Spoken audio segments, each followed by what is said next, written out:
Sebuah note ditinggalkan di meja kerja Oval Office dari Trump untuk Biden yang bertuliskan, "Joe, you know that I won." Menunjukkan keras kepalanya Trump yang merupakan cirinya selama ini. Arogan, sombong, terlalu percaya diri, tidak pernah terima kalah dan melihat manusia dari untung dan rugi. Di sisi lain kita juga tahu kalau di Indonesia ada KKN, kolusi, korupsi, nepotisme. Sengaja nepotismenya penekanan hurufnya dibesarkan biar mengingatkan kalau hal ini sedang terjadi sekarang walaupun pada cuek. Di Amerika ada K satu lagi, yaitu KKKN. Apakah satu lagi itu? Yaitu konspirasi. Kita ingat ketika tahun 2016 Hillary menang suara popular vote hingga lebih 2 juta suara. Namun electoral college vote Trump yang menang. Elit Amerika maunya Trump pada saat itu. Dan di tahun 2020 ini ada K1 lagi yang bermain di mana konspirasi terjadi di tingkat tinggi. Trump kalah di elit vote. Bukan elit Amerika saja, ditambah elit global. Maunya bukan Trump. Titik. Di saat akhir Trump menerbitkan executive order kepada pihak militer Pentagon, lalu sekeluarga Trump mengasingkan diri ke Texas. Tidak ada di Washington. Malam sebelum inaugurasinya Biden, Chris Miller, pemegang mandat, berdiskusi ketat dengan Biden untuk peralihan kekuasaan dengan banyak pesan yang akhirnya disepakati.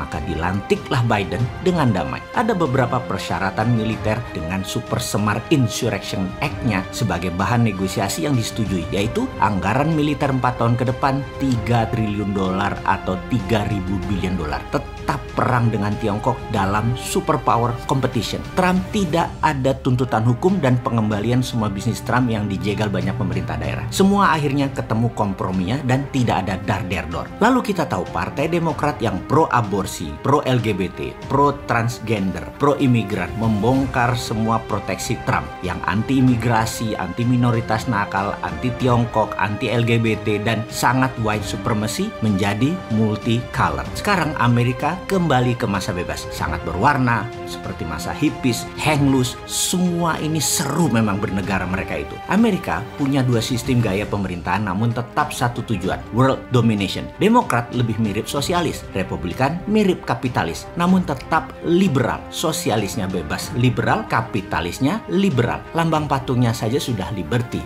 Liberal itu memang platform bernegara Amerika. Sementara kalau Demokrat mirip pemerintahan Indonesia yang sudah 7 presiden hingga saat ini. Kalau Mardigo Nation mirip Republikan, swasta yang kuat, tetapi bukan swasta elitis ala Republikan Amerika, tapi swasta UKM yang kuat model Taiwan atau Jepang. Amerika tuh memilih presiden dari 2 partai, Republik atau Demokrat, adalah mereka bukan saja memilih orangnya tapi juga memilih platform bernegara ke depannya. Misalnya 4 tahun ke depan mereka setuju Demokrat yang menang dan kelola negaranya. COVID lebih pas ditangani negara, lebih pas ditangani Demokrat. Kalau cara Republikan ditangani swasta. Perang dagang dengan Tiongkok 4 tahun menguntungkan Amerika 4 tahun yang lalu dengan strateginya Trump. Kalau dulu Hillary yang menang, perang sama Tiongkok 4 tahun kemudian Amerika saat ini rata tanah. Sudah dicaplok Amerika sama Tiongkok dan globalis. Dengan adanya Trump ganjel 4 tahun, nasionalisme Amerika naik. Tetapi tetap perang lawan Rusia dan Tiongkok untuk common enemy mereka. Dan ini military industrial kompleksnya bisa jalan seperti kompromi dengan Chris Miller, wakil Pentagon kemarin. Urusan luar negeri CIA bukan Pentagon. Ini lain lagi strateginya. Siapa saja presidennya, operasi CIA lebih jalan di luar negeri kalau Demokrat berkuasa. Demokrat selalu pakai CIA alias perang shadow. Kalau Republik perangnya bedil-bedilan. Mau zaman FDR, Lincoln, Bush, Reagan, bedil yang keluarnya. Tapi penyebab perangnya semua partai Demokrat. Jadi Republikan negaranya pasti jadi kaya karena ekonominya tumbuh. Demokrat buang-buang uang yang dibuat partai Republik. Itu biasa, itu sejarah lama Amerika. Namun ada juga di zaman Demokrat ekonominya membaik, yaitu zaman Clinton. Bikin uangnya bagus. Zaman Obama belangsak Demokrat. Namun zaman Clinton, ASEAN Indonesia disikat hitman sampai lepas Timur Timur dan rupiah terjun bebas dari 2.500 ke 14.000. Sampai sekarang rupiah belum pernah kuat lagi. Jadi Mardigo Nation ini antitesa 7 bentuk pemerintahan Indonesia sebelumnya. 7 pemerintahan sebelumnya mirip Partai Demokrat Amerika, sosialis, liberal. Suatu hari Indonesia akan punya platform penyeimbang. Swasta, bottom of pyramid, aliran politiknya patriotik nasionalis, aliran ekonominya kapitalis wong cilik. Wong cilik pegang kapital, ekonomi penguasa pasar. Masa kita milih presiden namun siapa aja presidennya platformnya sama, ikut IMF lah, BUMN sebagai agen perubahan lah, itu kuno. Ganti ke depannya. Dengan bergantian,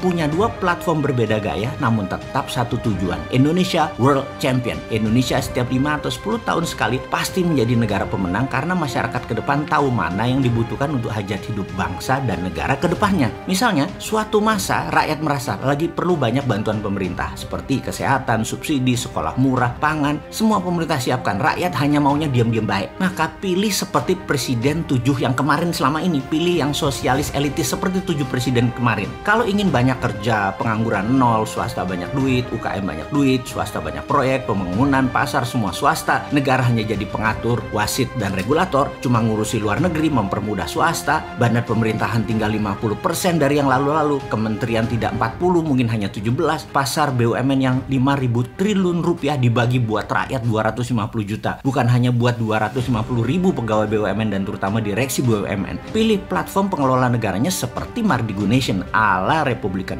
pro swasta, pro life, pro lingkungan, anti batubara, anti perusak lingkungan, anti tambang dikelola asing. Jadi sahabat, suatu saat rakyat sadar, seperti sadarnya bernegara rakyat Amerika yang sudah hampir 250 tahun merdeka, bahwa penentu masa depan mereka bukan hanya di manusianya, who run the show, tapi platform bernegaranya harus jelas. Kita Mardigu Nation menawarkan beda dengan 7 presiden yang lalu. Untuk anak muda new mind, pilih masa depan mereka ke depan. Perlu yang seperti apa?